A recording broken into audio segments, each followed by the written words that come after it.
निकालो।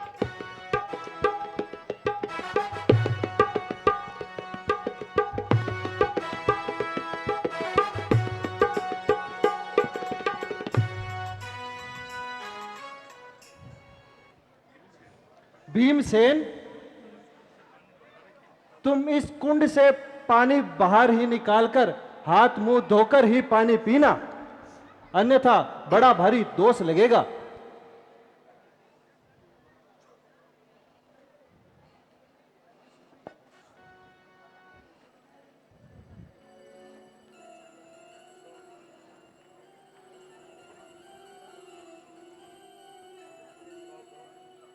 सावधान दुर्मते, ये तुम क्या कर रहे हो? देवी के पवित्र कुंड में हाथ पैर और मुंह धो रहे हो। मैं सदा देवी को इसी जल से स्नान आदि कराता हूं और तुम इसे दूषित कर रहे हो।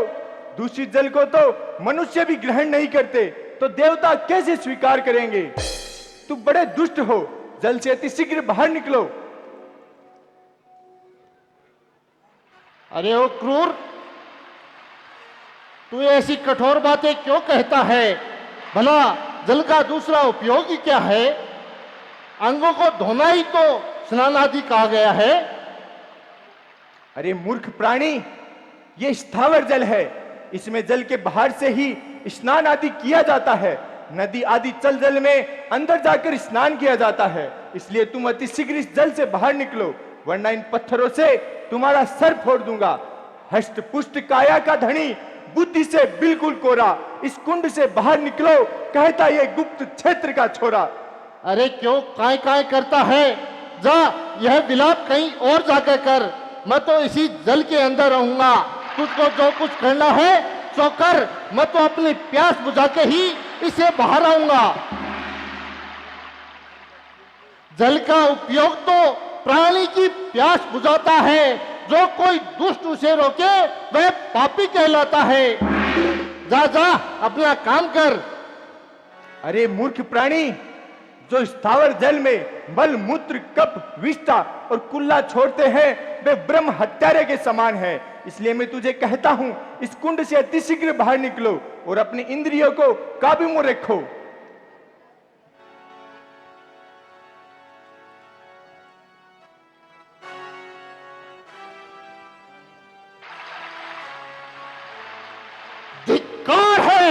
धिक्कार है मेरी भुजाओं पर। अरे जो तुझ पर नहीं वार किया, किस काम आएगा क्रोध मेरा जो तेरा नहीं वार किया। अरे मेरे भीतर भरा है गुप्त क्षेत्र का भंडार, मैं ना छोड़ूंगा तुझे, तू कितने भी कर प्रहार। अरे इतना मोहब्बत तेरे जैसे दुष्टों के लिए, इतना घमंड, अरे तेरे जैसे पापी के लिए। बालक बालक तू अपने प्राण गंवाएगा। ये तेरे बस की बात नहीं।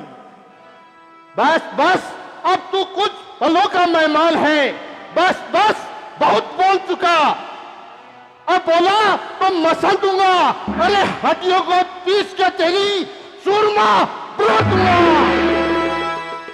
अरे मौत नाच रही तेरे सर पर और अपने ही आगे जाता है। मैं समझाता जाता हूं और तू सर पर चढ़ता जाता है। तीर्थों में घूम घूम कर तुम्हारी मति मारी गई है, उन्हें दूषित कर रहे हो, और जो सत्य कह रहा है उल्टा उन्हें मौत की धमकियां दे रहे हो। अच्छा तू अकड़ दिखाए जा, मुंह तेरे न लगना है। जो यमपुर जाने वाला है, संवाद न उनसे करना है। अरे बालक बालक, तुझे आभास नहीं है मैं कौन हूं। तुझे मुझे अब शक्ति दिखानी होगी। तुझको ये ज्ञात नहीं मैं कौन किस मत वाला हूं। अरे किसको काटे का मंत्र नहीं, ऐसा भुजंग। अरे एडी से लेकर चोटी तक अपना सारा जोर लगा ले तू, परास्त नहीं कर पाएगा मुझे। लाखों तरकीब लगा ले तू। ठहर, तुझको अब बताता हूं बलवान क्या होता है।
महाबली बर्बरिक, ये भरत कुल के रत्न तुम्हारे पितामह भीमसेन है और ये तुम्हारे सम्मान पाने के योग्य हैं, इन्हें छोड़ दो।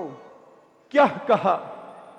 दादा भीमसेन, मुझे क्षमा करे, मुझे क्षमा करे दादा, मुझे क्षमा करे।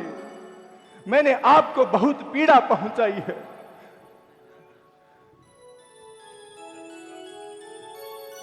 जन्म काल से ही न तो हम तुमको पहचानते हैं और न ही तुम हमको पहचानते हो।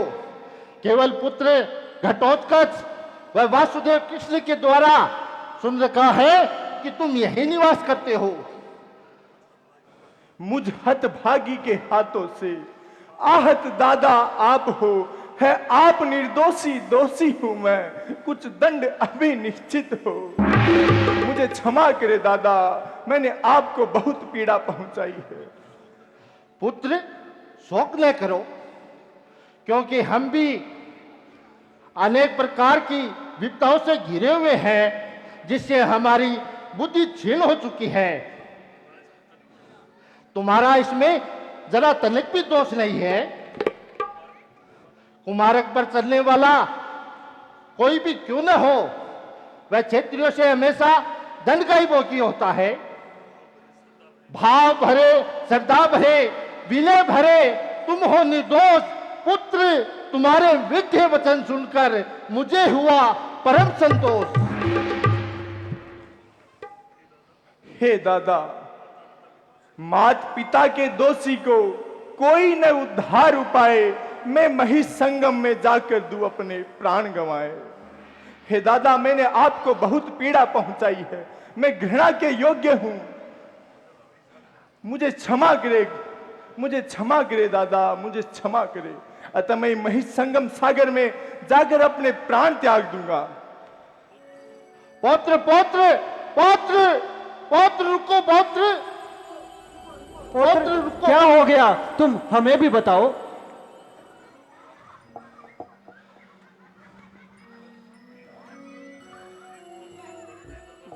ये तुम्हारे बड़े दादा धर्मराज युधिष्ठिर है और ये गांडीव तुम्हारे दादा अर्जुन है और नकुल सहदेव दादा है।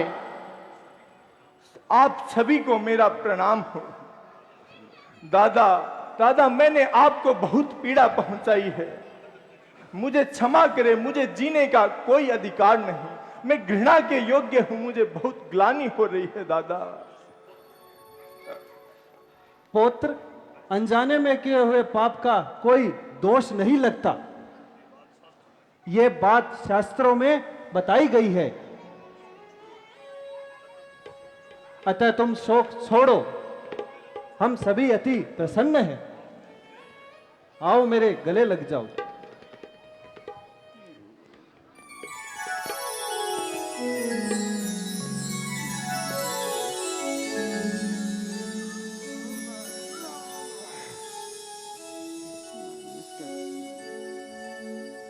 शाम